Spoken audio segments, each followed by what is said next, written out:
My name is Mason Griscom. I'm here to tell you about one of the most important tools you ever use in the kitchen.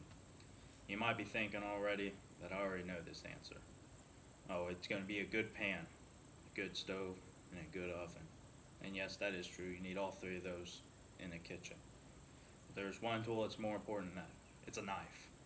Not any knife, not a pocket knife, not a steak knife. No, no, you need a chef knife. Chef knife can do anything. It's like a big Swiss Army knife, basically. You can go from chopping up an onion to multiple sizes to deboning a chicken or cutting up meat. You might be wondering, how do I know this?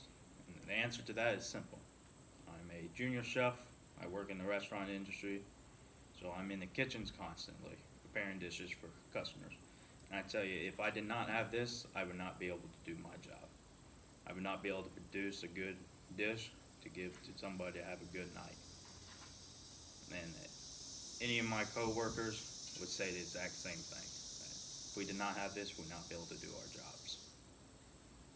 And when it comes to chef's knives, you're gonna be spending over $100 because you pay what you get for it when it comes to it.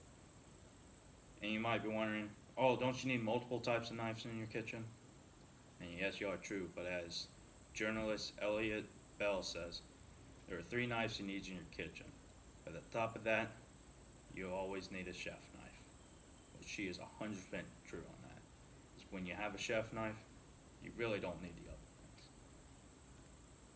And a chef knife, it's very unique. It can have a long handle or a short handle. It can have a long blade from 6 inches to 10 inches.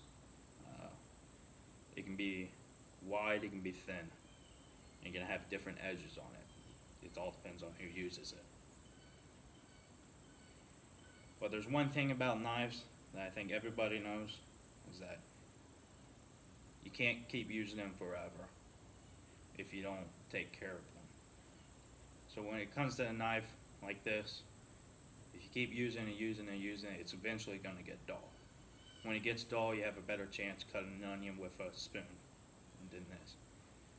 So there's one thing you need to do, is sharpen it. As Josh Moses, a co-founder of Misen Company, he recommends that you use a whetstone to sharpen all your knives, especially your chef knife. And I agree with him completely. I sharpen all my chef knife every quarter, only a couple swipes on each side. It gets so sharp that it's like a razor. I can shave with it. I can barely put any pressure on it. I can cut a paper in half. Easy as that. And that is the reason that a chef knife is one of the most important tools you ever use in the kitchen.